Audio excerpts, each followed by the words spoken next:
तो आज हम एक ऐसी कहानी की बात करने वाले हैं जिसमें एक बहुत पुराना एक पौराणिक संघर्ष जिंदा हो उठता है। एक तरफ है सदियों पुरानी आस्था और दूसरी तरफ है आज के जमाने का अंधेरा। चलिए देखते हैं इस कहानी में क्या है।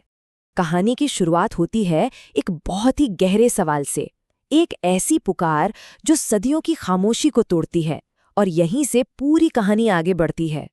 तो देखिए, कहानी शुरू होती है अमर भक्त हनुमान से। उन्हें पूरा यकीन है कि उन्होंने अपने स्वामी भगवान राम को महसूस किया है, उनकी आवाज, उनकी पुकार सुनी है। उनके शब्दों में कोई शक नहीं है, सिर्फ एक पक्का विश्वास और उम्मीद है जिसे वो अपने साथी अमरों को बताते हैं। ये सिर्फ एक एहसास नहीं, एक ऐलान है। पर असली कहानी तो अब शुरू होती है। हनुमान के जो दूसरे अमर साथी हैं, वो उन्हें इस जमाने की, कलियुग की कड़वी सच्चाई से रूबरू कराते हैं। वो बताते हैं कि ये युग राक्षस कली के असर में है।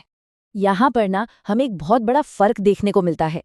एक वो जमाना था, राम का युग, जब भगवान खुद धरती पर अवतार लेते थे, और एक आज का दौर है, कली का युग, जहाँ मार्गदर्शन के लिए सिर्फ उनका नाम और उनकी विरासत बची है।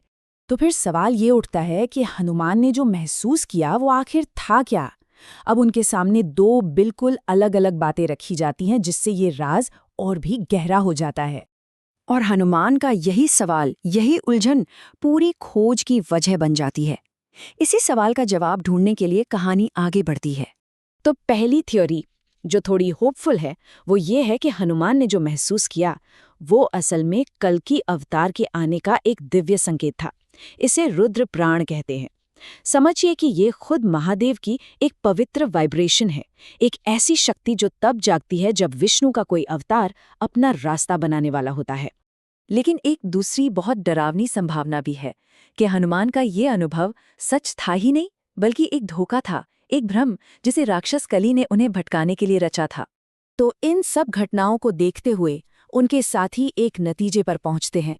वो मानते हैं कि अब वक्त आ गया है कि सारी अमर शक्तियां एक हो जाएं, और लड़ाई सिर्फ एक राक्षस से नहीं, बल्कि पूरे कलयुग के अंधकार से लड़ने की तैयारी करें। अब कहानी का फोकस हनुमान के रिएक्शन पर जाता है, जो उनके मजबूत इरादे और उनकी अटूट भक्ति को दिखाता है।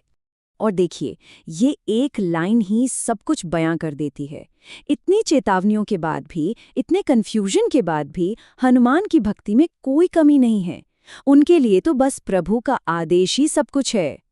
तो सबसे जरूरी बात यही है, कलयुग की ये डरावनी सच्चाई हनुमान के इरादे को जरा भी नहीं हिला पाती।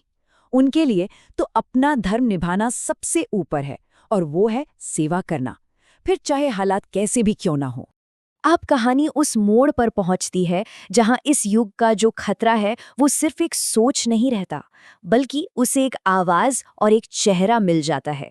और यहीं पर टेंशन एकदम बढ़ जाती है, जब कहानी का विलेन कली सीधे सीधे हनुमान के सामने आ खड़ा होता है।